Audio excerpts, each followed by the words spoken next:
Hey, LinkedIn, and welcome back to Business Unusual. This is a live show brought to you by the LinkedIn News team, where we're talking as a community about the changing nature of work. I'm Caroline Fairchild, editor-at-large at LinkedIn, coming to you from my home office here in New York City. It's Monday, July 20th, and here's a quick look at the top stories that are trending right now on LinkedIn. Companies who were at one point putting together month-long contingency plans for the coronavirus are now realizing the pandemic will impact them for years, according to the Wall Street Journal. And the resurgence of the virus in many locations means furloughs are becoming layoffs. This has led several CEOs, including Delta's Ed Bastian, as well as Marriott's Arne Sorensen, to call for expanded unemployment benefits during this time. But as workers start to return to the office, there are questions around how clean these offices really are. A report in the New York Times discovered that deep cleaning that employers are promising are not exactly being delivered. Frustrated cleaners who often make minimum wage are even sometimes forced to bring their own cleaning supplies to get the job done properly. For more stories like these, be sure to check out the news module to the right of your LinkedIn feed. And that brings us to the poll that we have for you today. As workers are returning to the office, how comfortable would you feel taking an elevator if that was required for you to get to work? Would you be A, very comfortable, B, somewhat, C, not at all, or D, other? Let us know in the stream how you're feeling, but also tell us your comments. What about elevators right now is making you uncomfortable? We'll reveal the results of the poll at the end of today's show. And with that, we'll get to our main topic of discussion for today. As the coronavirus continues to impact not just the ways that we work, but the ways that we live, startup founders across the country are coming up with solutions to make sure that this world we are all living in virtually is happening a little bit better. We'll speak with two startup founders who are working on products or launch products during this time that is just making remote work a little bit better, remote ways of life, remote enjoyment of entertainment. First, we'll speak with Esther Crawford. She is the CEO of Squad, which is a mobile app and a web client that lets you stream movies and television shows while FaceTiming with friends. Crawford will break down for us how coronavirus is changing social behavior, how quality time can really happen through screens, and why she thinks so much of our social time will continue to be spent on the web. Then I'll bring on Phil Libin. He is the founder and former CEO of Evernote, and he's now working on an app called and he's hoping to get rid of the working world of Zoom fatigue. Is a new way to communicate via video with tools that make presentations more professional and happy hours more fun.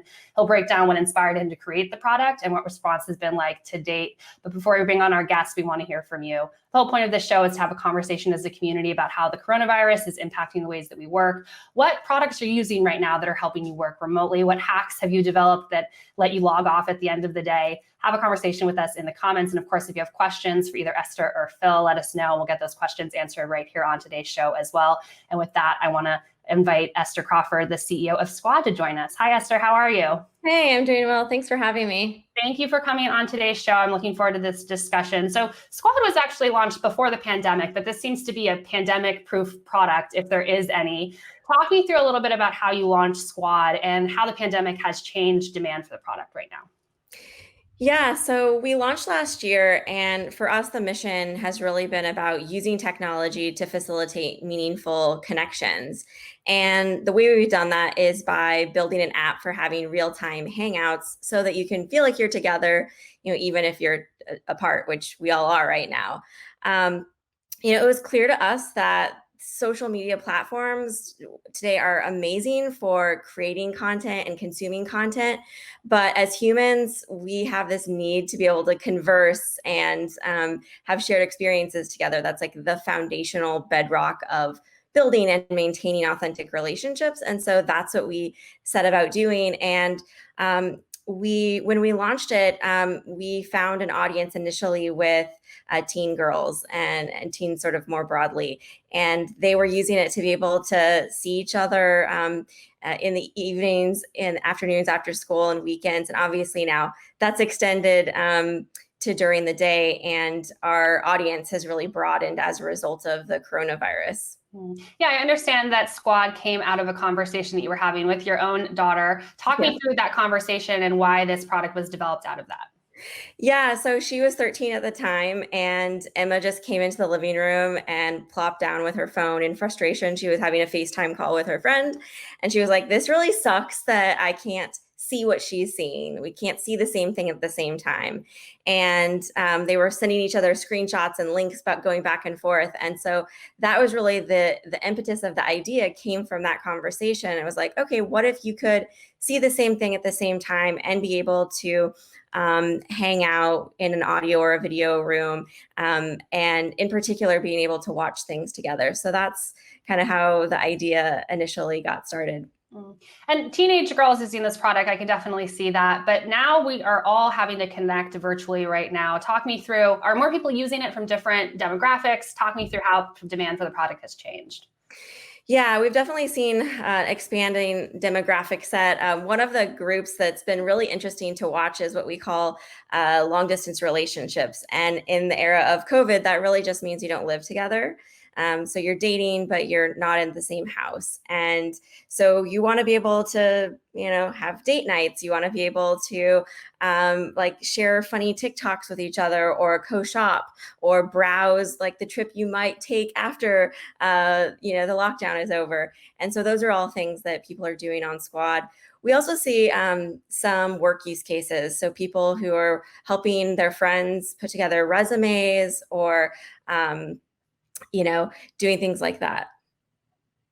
And for those of you who are just joining the stream, this is Business Unusual, a live show where we're talking about the changing nature of work. Today, we're talking about products that are making this world that we are now living in just a little bit better. This is Esther Crawford. She's the CEO of Squad. So if you have questions for Esther, please let us know in the stream. We'll get them answered on today's show. Esther, when people talk about screen time, it's often this icky feeling that they have, like they're spending too much time, and a lot of people don't connect screen time with connection. But as we're all having to do things like this throughout the workday, and then also connect with people after work virtually, how is Squad thinking about that and making sure that it is this real connection that you're fostering from the technology itself? Yeah, so we really think about how do we help you participate instead of just perform. I think the last generation of social networking apps were really focused on performance. So they were great for creator tools, and like I said before, content consumption. But for us, it's like, okay, what can you do together in a space, in a room? Well, what are the things you do in real life? Like you listen to music, you go to concerts, you watch movies together, you play games, you have conversations, maybe you do physical things like yoga. So anyways, what we're really focused on is how do we turn those experiences into fun, easy to use experiences. Right now, I think a lot of people are using enterprise products to try to facilitate these kinds of connections. And so what we really see is like, okay, how do we take the underlying technology of video conferencing software and actually build layers on top of it that are interactive and fun? You mentioned the first generation of social media apps really focusing on performance. I'm curious, during this pandemic, where do you see the opportunities in terms of what the next generation of products are going to look like? Or where are the areas where you think you're going to see a lot more growth in terms of platforms that are trying to make this work a little bit better? Yeah, I think there's going to be a lot more around real-time experiences. So real-time conversations, you see there's like a burgeoning interest in audio. I think that there's also like this sense of how do you build community, and community is not a billion people in a single platform, but like micro communities, like, any individual probably is part of multiple communities, but being able to take those offline communities and bring them online has still been really challenging. And I think there's a lot of opportunity in that space. And you've been an active user of the internet for quite some time now. Do you think that there's anything lasting right now that is happening that the pandemic is going to have an impact on in terms of how we are doing things on the internet overall, even when this is over? Yeah, so I came into tech by way of being a content creator myself. I was an early YouTuber, so been on kind of all sides of the equation. I definitely think that that this has just accelerated by several years. The pandemic has accelerated by several years this idea of being able to have relationships and connections through virtual experiences. And so whether that's like through video or through games or through, I think, there's some new ideas emerging, like how do you experience space, like sort of the spatial experience of audio and video. And so anyways, I think that, yeah, all of these quarantine cocktails and hangouts with family of all ages, family members of all ages, is really going to change behavior long term, because people who would have otherwise been a little averse to trying this are now not just trying it, but like relying on it as like a core part of their connection during this period. I'm going to go ahead and say hello to some members who are joining us in the stream. Rahul, David from Dublin, Tony from Maine, Mahendra from India, Samuel from Connecticut. Thank you so much for joining us in the stream today. David says, screen time is not the problem. It's what you're doing while you're on your phone or laptop. If the majority of your time is spent networking and learning new things instead of mindlessly scrolling, it's a good thing. You can make screen time great time, David. Thank you for that perspective. And that gets me to a question I had for you, Esther, which is, you've written before that screen time really isn't the problem. It's how you feel while you're experiencing these things virtually. I'm curious what you think is left lost if in some weird dystopian world we all have to just hang out virtually. What's lost from physical connection, and how can we try and garner that a little bit more during this challenging time? Yeah, I mean, even though I run a startup that's focused on virtual connection, I think in-person human connection is really critical. One of the things that's often lost is serendipity, right? Like, you want to be able to just sort of bump into people, and that's something that you can do, whether in an office or at school, or just like out in your community. And that's a lot more challenging to do virtually. And I think there's opportunity there. How do we signal that we're available and open to hang out and spend time together? I also think that it's about short bursts. Like, if in real life, a lot of our conversations are fairly short. But sometimes when we schedule a hangout virtually, there's this sort of implicit like fear or belief that it might go on for hours. And I think being able to say up front, like, hey, I've got 15 minutes, let's just catch up, is like one of the ways that we could sort of get over some of what's lost in that experience virtually. Well, I definitely agree with you, Esther. I hope that we can figure out how to more serendipitously connect coming out of this pandemic. I want to thank you so much for coming on Business Unusual. I know I speak for the stream when I say your insights were very much appreciated. Thanks for having me. That was Esther Crawford. She's the CEO of Squad, talking to us about how we can have meaningful connections virtually during this pandemic. This is Business Unusual. If you're just joining us, a live show where we're talking about the changing nature of work. I want to go ahead and bring back our poll from the beginning of this conversation, which is, how, with offices reopening, how comfortable will you feel taking an elevator? Are you A, very comfortable, B, somewhat, C, not at all, or D, other? I see many people in the stream commenting about their comfortability. We'll reveal the results of the poll at the end of today's show. But before we do that, I want to bring on my second guest, who is Phil Libben. He is the co-founder and CEO of as well as All Turtles. Hi, Phil. Thanks for joining us. Hey, thanks for having me. So we're all spending way too much time on Zoom. Let's just start right there. Talk to me about how you are one of these people spending all this time on Zoom, and where the inception of came.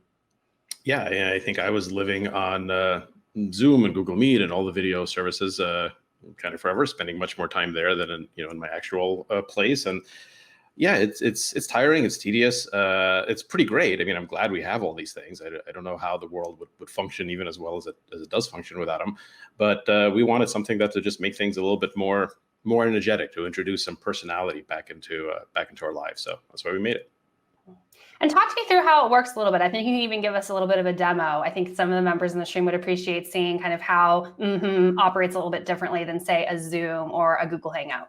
Well, it sort of started with me just experimenting and going through I went through these stages that I think a lot of people go through.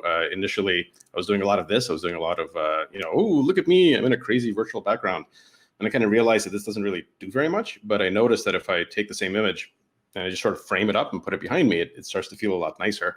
And I had all these Instagram photos that I was kind of proud of, and 14 hours a day of video calls. So I thought I would just inflict my Instagram photos on people. So we made an app. That's how it started. It just lets me kind of change things. And the quick pitch is it's instant weekend update. It just lets you very easily do this sort of John Oliver fantasy of a person behind a desk with a screen in back of them, and you can put things here. You can have presentations, and then I can do all sorts of interesting things with my own video. So, for example, if I'm presenting, rather than sharing my screen, I can just put a deck, here.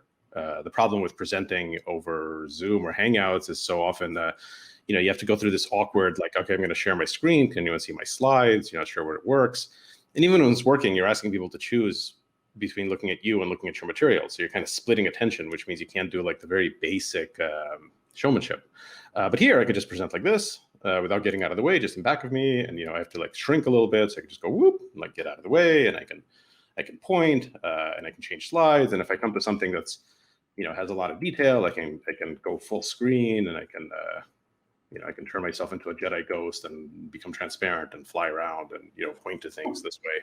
It's all sorts of stuff like this, which just makes it really effective to communicate and to present better, but also just a lot more fun. And this gets back to kind of Zoom fatigue in general. All the reports on Zoom fatigues point to this, just the passive nature of having to be on this virtual call and not having control over anything. Talk me through why you think this creativity of, the fun of it, of being like a Jedi ghost, but also just like having more control and being in control of what you're saying, how you think that will impact our ability to just stay engaged and focused during a long work day. Yeah, I liken it to being a passenger in a really long, like annoying car ride with your parents when you were young. I would get fatigued instantly if I was a passenger, and I would start to feel a little bit car sick sometimes, a little bit nauseous. But I noticed that I almost never feel that way if I'm driving, and I think it has to do with the way, you're exactly right, the way your brain processes like having agency, being in control versus being passive. And a lot of times when I'm in a video meeting, I feel like a passenger, even if I'm talking. It's just not enough. If you're just like a random head in a box along with everyone else, it's just all of this endless road coming at you. It's just passive. And I think it's easy to get really tired, and it's easy to even, like, I think I've gotten like the equivalent of car sick, but on Google Hangouts. But with all of these like little motions that I can do, being able to put up displays, being able to turn myself around and into a Jedi and fly around and shrink and zoom, like this gives me such a great feeling of control that I never feel like a passenger. I feel like I'm in charge, and I don't get tired nearly as quickly, and I don't feel Zoom sick, and I think the meetings just go a lot better.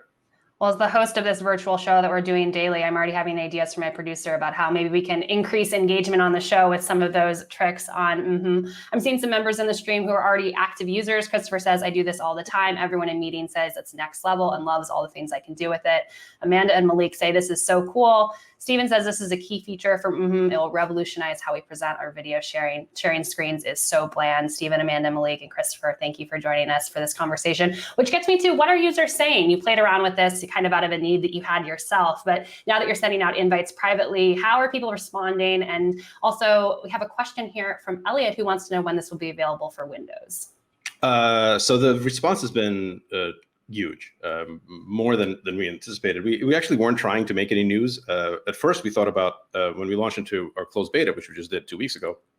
First, we thought we'd be quiet about it, we'd be secretive, but it just didn't feel like it felt like a kind of a dick move to like give people a communication tool to try and say like, oh, but don't talk about it, be secretive about it. So we figured, okay, we're not gonna ask people to not discuss it, so it'll get known.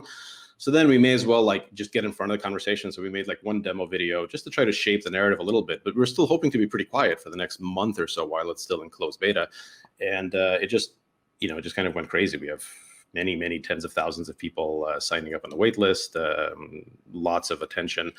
And we are inviting people every day. We're inviting almost 1,000 people every day now. So we're starting to ramp up, and the response from users has been great, but we're really grateful to these users for helping us beta test. This really is a beta. We are finding bugs, fixing them, making it better.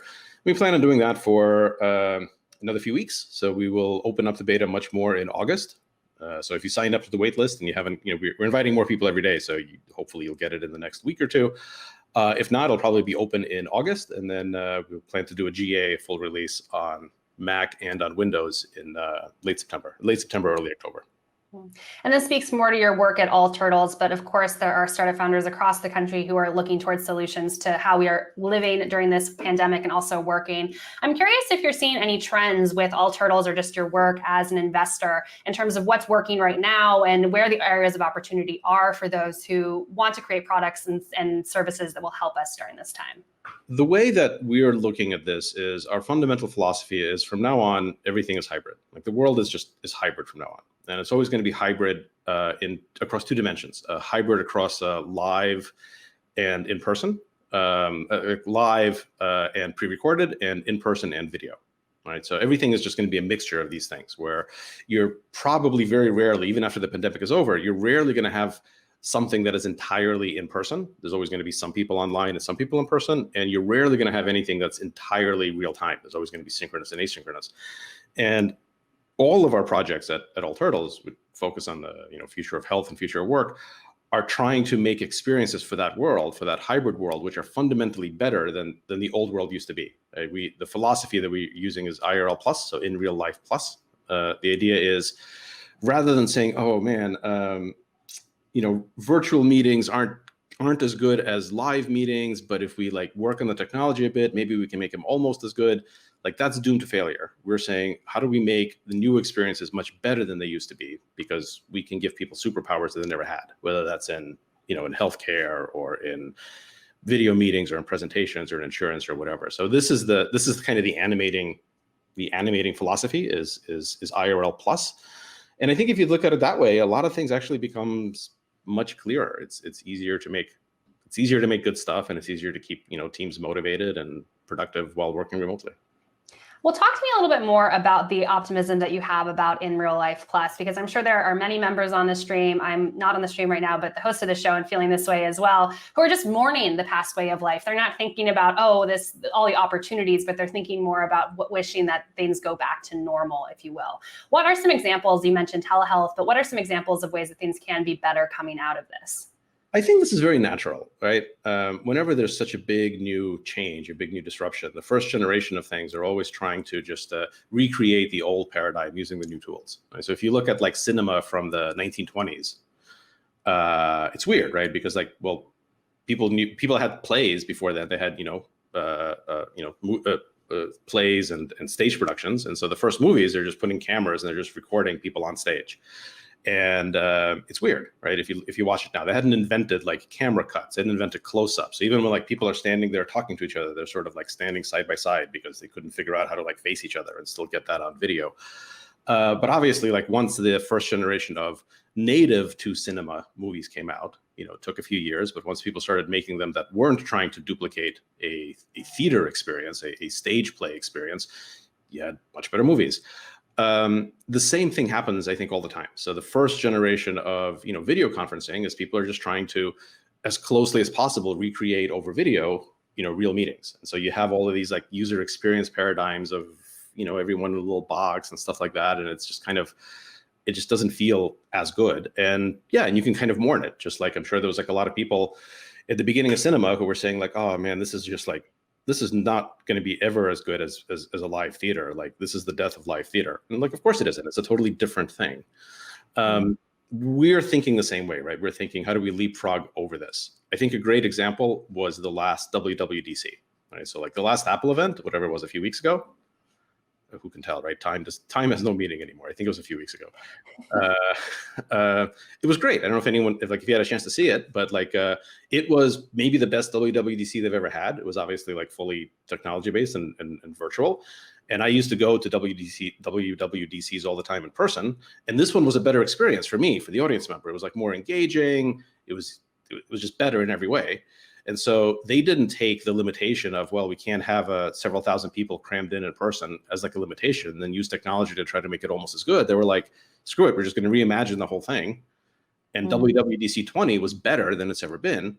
And, I was watching it. It was a couple of weeks before we released, and I was like, man, they could have just made it with our product. They didn't. I'm sure they spent, tens of millions of dollars on making it.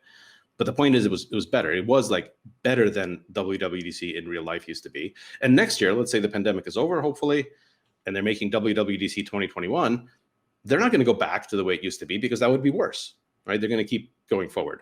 So I think there's lots of examples like this that we're just starting to see that are like ideas and concepts that are native to the lockdown period that are actually going to be a lot better than their equivalents used to be 6 months ago. And as leaders across the world are trying to reimagine and make these experiences better, whether it's conferences like you just mentioned, or it's the workday itself, not just meetings, I'm curious in your mind what you think the hardest nut is going to be to crack. Esther talked about earlier on in the show, just that it's spontaneity of seeing someone in the corner of the lunchroom and having that idea with a colleague that sprouts into something else. We're going to miss that. That's going to be hard to replicate online. Anything else come to mind to you is just really challenging without face-to-face interaction to be able to replicate? Yeah, I think that whole model is going about thinking about it, incorrectly. The whole like what's going to be hard to replicate, because like everything is hard to replicate. It's much better to think about what kinds of things can you do that you could never do before. So like, yeah, if you're not in person, you can't have the random run-in with a colleague in the lunchroom, and you're not going to get the same waft from the microwave popcorn wafting in from the kitchen, and like there's going to be all sorts of stuff that just aren't going to be there. And so if you become sentimental about those things, and there's certainly a time and a place to be sentimental about those things, but if you try to like make the new experiences be almost as good as possible and reproduce those, and you wind up with virtual online popcorn smell or something, I'm sure someone's working on it. That's just not that is not the path toward product innovation. The path is to say, well, what are all the things that I could never do with my coworker before, and now we can do them, and how much fun are they going to be, and what kind of connections are we going to make? So, for example, I don't know, I can't run into them in the conference room, but I can, I can do this. I can be here, and I can go like this, and maybe I can like play with my coworker in this kind of a setting where we're both on the screen and we could be talking, but there's like an interactive game that's going on at the same time. You couldn't do this before, right? This is a new thing, and it's a new thing that has the potential of being really cool. Now, obviously, like a lot of the early examples are going to be stupid and dorky, and you can kind of tell that some of this stuff is sort of dorky, but it's kind of not. It's also kind of awesome. And within a few months, we're going to have this dialed into the fact to the point where if you are like back in person at some point and you're not spending as much time online with your coworkers, you're going to miss this. You're going to be like, oh man, I miss those times when we can just like in the middle of a Figma session, we can all become Super Mario characters and like and run around and like vote for our best designs that way. And like now we can't do that anymore. And I think that's the way you have to think about it. Well, it's definitely a perspective I don't think that we've had on the show to date. This is what we're going to miss from this time period. So thanks for bringing that perspective. Phil, you've been a leader in tech for quite some time, first with Evernote, then moving into venture capital, now with All Turtles, and now starting this through the pandemic. I'm curious, as you've seen the internet in different phases, you've seen how we've interacted on the internet for quite some time, what you think the lasting impact of this pandemic is going to be and how we do interact and what experiences we have virtually.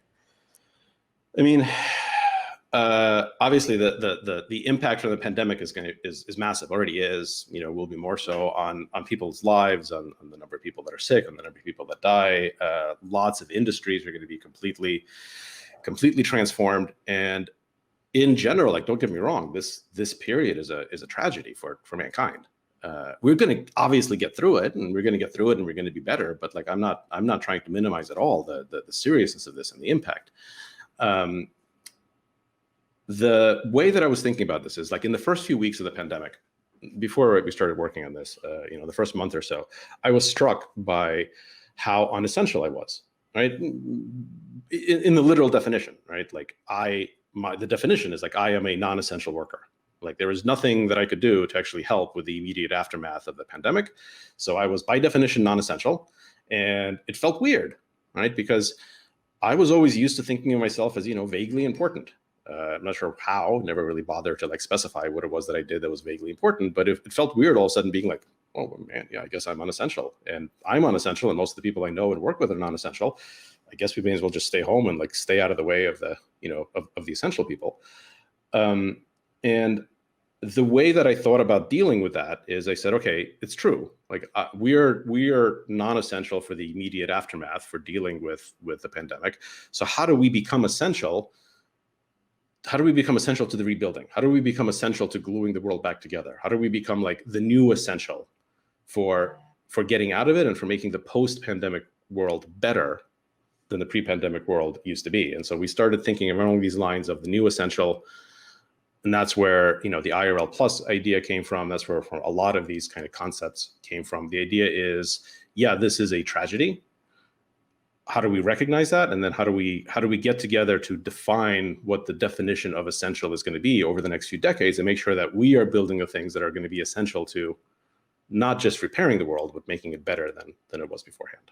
The new essential, I love that concept. And I'm seeing a lot of members in the stream appreciating that perspective as well. Christy says, loves this perspective. David says, disruption is opportunity. Baracha says, reimagining as opposed to mimicking. Great perspective. Thank you, Phil. So I know I speak for the stream, Phil, when I say thank you so much for joining us on the show. Before I let you go, though, I want you to answer our poll for the day, which is how comfortable would you be, Phil Libin, getting into an elevator? This poll is still running. If you guys want to share your thoughts in the stream, we'll get the answers to the results right here at the end of the show. But Phil, what about you? Elevators, no go? When's going to be the next time we see you in an elevator?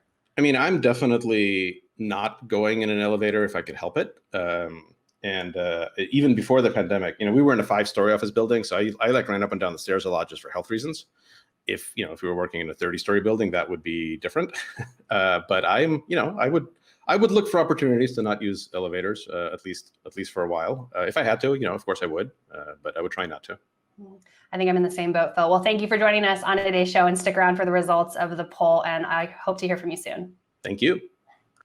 That was Phil Libin. He's the co-founder and CEO of a new platform that's trying to combat the Zoom fatigue that I'm sure a lot of us are feeling on the stream right now. This is Business Unusual, a live show where we're talking about the changing nature of work. And I want to reveal the results of today's poll, which is about elevator usage right now. Throughout the show, we've asked how comfortable you are feeling getting in an elevator when you get back in the office. Douglas says he's very comfortable. We have Stolandra, Elizabeth, Deanna, Charlene, Katie, and Michael saying that they're somewhat. And then we have a lot of people saying not at all. Tara, Nicole, Mark, Thomas, Iris, Latoya, Michelle, Robin, Shamina, Lori, Omad, and John. And here are the results themselves. I am not very surprised by these. A little bit less than half of you are saying that you're not at all comfortable getting in an elevator right now. But 19% of you are very comfortable. I think that's something that is surprising. I appreciate you all voting. This poll is still on the LinkedIn news page. If after the show you want to get your votes in, be sure to do that live with us on the show. This is Business Unusual. We come to you every day at noon Eastern. Tomorrow, my colleague Susie Jackson will be with you talking with Chief Medical Officer, who is a new position that is being developed across corporate America. This is Dominique Nowak. He's with the Bank of Montreal, and this is a new position that's been developed the past month as leaders look for doctors for advice on how to reopen. So we'll talk about the growing need for this position within corporate America and beyond. Be sure to join Susie at noon tomorrow for that show. I'm Caroline Fairchild. Thank you so much for joining us.